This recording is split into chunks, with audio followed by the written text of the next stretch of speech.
Gill with Burkland Gardens. So today, Dave Helms is joining us, and he'll step in here in a minute, and we're going to talk about these Douglas firs, which they can be grown around the country, but it depends on which understock you use. And so Dave's going to talk about that a little bit, and then about each individual tree.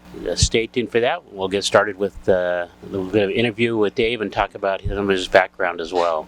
So Dave Helms, who's is going to give you a little bit about history of how he got started in conifers and his plant interest and just kind of a general thing. So Dave, just share about when you got started with these conifers and your plant interests.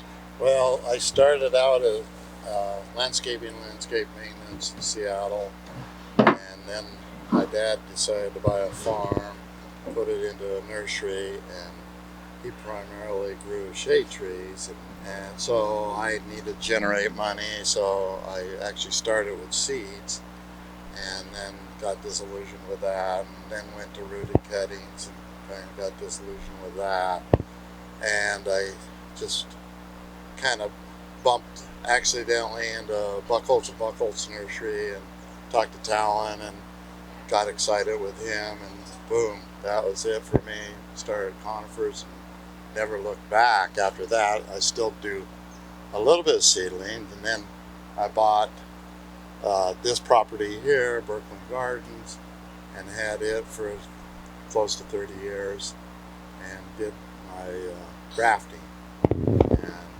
did some rooted cuttings like nucatensis and stuff like that. So anyway, that's kind of my history there, and just collecting and build a arboretum garden and that, and totally enjoy it even to this day, where a lot of people go, oh, it looks like a lot of work.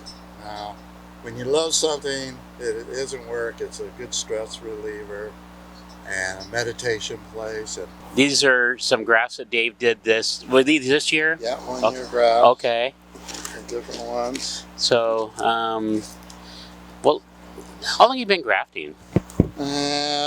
Probably 35 years. 35 years, I would say. So you've got your technique. Everybody that does it slightly different, but I've been watching we've known each other for over 20 years, and I've watched it, but I watched this last year doing your grafting. So, you do things a little bit different, but your success rate is close to 100%. Yeah. So what I do, my graft sites is longer, takes longer to do the graft, but I like more cambium type connection on the grafts and that.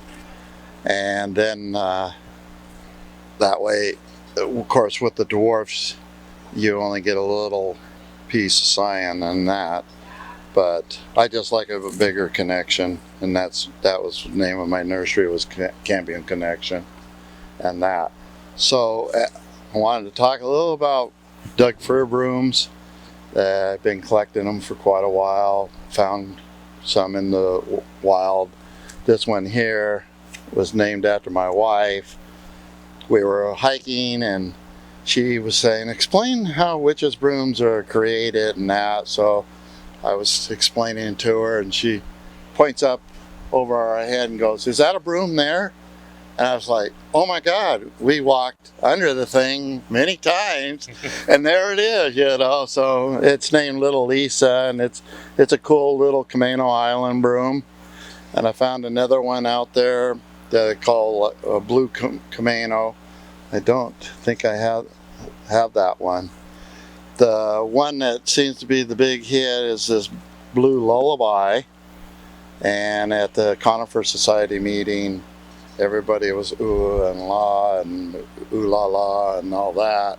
That just happened a week or so ago, isn't it? Yeah. Down in Oregon? Yeah, so, and Larry Stanley was very excited about it and that, and it sold for a good value, for the society and that. Love the color on it. Oh. I mean, both of these, I love the color on it. It's probably the bluest. Is it? But yeah, I mean, you'll see a lot. My one I call Blue Camano, it's pretty blue, kind of a blue-green. I wish I had it, but I don't have it here. one of my favorites is, of course, is Idaho Gem, and it's a very old clone, been around quite a while, but it's probably one of the tightest one. And then one I don't have here right now that I really love is Out on a Limb. If you really like a nice little green glossy ball, it's what Out on the Limb is the one to do. And the one that turns into a little nice Christmas tree shade is Happy Camper, and that's another old clone, not my clone, but one. And then a real flat one is called Jackson's Broom. That has a nice look to it. Yeah. I mean, once you start getting in the Doug fir worlds, there's quite a few offered up, and they'll mind their manners in a nice rockery, and they're great dwarf conifers.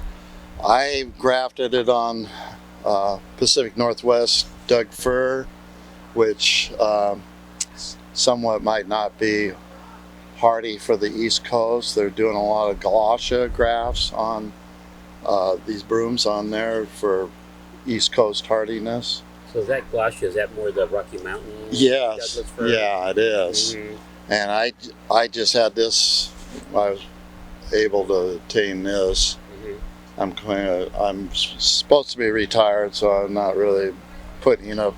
Steve and I are retired. Yeah, and when I put it up, and I ended up doing 1,000 grafts last year, So. And I truly love ABs, so I have to go after all the ABs all the time. So you did ABs, and you did some for me. Yeah. And then you did some black pine. Oh yeah, black pine. That was the other thing. I love the cork bark black pine. Yeah. So okay, chase after those, and did 150 of those, and then you did a little bit of spruce and pines, different pines. It's real fascinating because I always thought, I was on cutting edge and this and that, and then I go back to rare plants or what have you, or here, and I see plants I don't have that I have to have, and I have to graft. It's just my 34 mind mentality versus my 70-year-old body. Yeah. So we're gonna be offering some of these for sale, but we're gonna do it on a pretty limited basis, and it's low key. We're not high tech people here, so I just had an email from someone on the East Coast this morning asking about grass. I'm gonna try to get a list together, and we'll. It's just got to be within our abilities to, mail these. I really don't like shipping, but.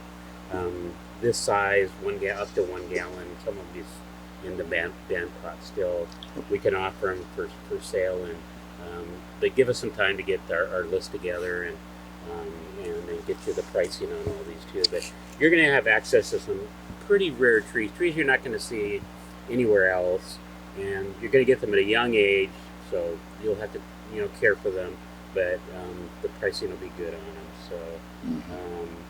So just look forward to more of these type of videos. I just asked Dave if he'd, get on the videos a little bit more and talk about it. He's worked in this around trees, nursery industry for pretty much all of his life. So he's got a real knowledge of plants, and became, we call it an addiction, but an obsession with conifers. And Dave's pointing to a tree. Yeah. Talk about that. So the weeping white pine was the very first weeper graft I bought in Ellenburg, Washington. I was there on a visit. We were dropping a load off, and I seen it and totally fascinated. And I put that in my lap all the way home, and that was the start of it all. And I was probably about 27 at that time, and I'm 70 now, so figured it out. And I still truly love weeping white pines, and they're easy to graft too. So they never disappoint, but they do get big. Yeah. I mean, there's some new clones that that are smaller, right? Slim Jim and right. Falls and all that. Well, we're just looking at our native white pine up here, Monticulo, is that how you pronounce it too? And there's a dwarf version of that, and I've got 4 of them here.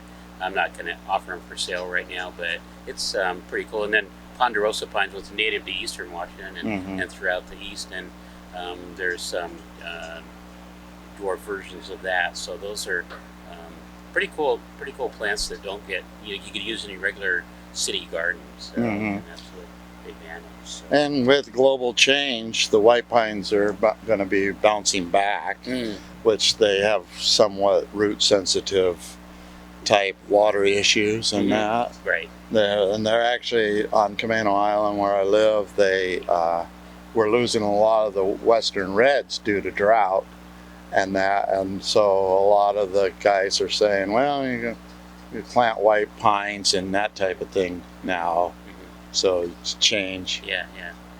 So we'll see how that works out too. Right. I mean, there's so much to this whole, we just love plants in general too, but the conifers are something that we gravitate to, so that most of our conversations will be around conifers and these unusual ones, and you just don't run out of material, and they're really not that hard to take care of as a rule. They're survivors.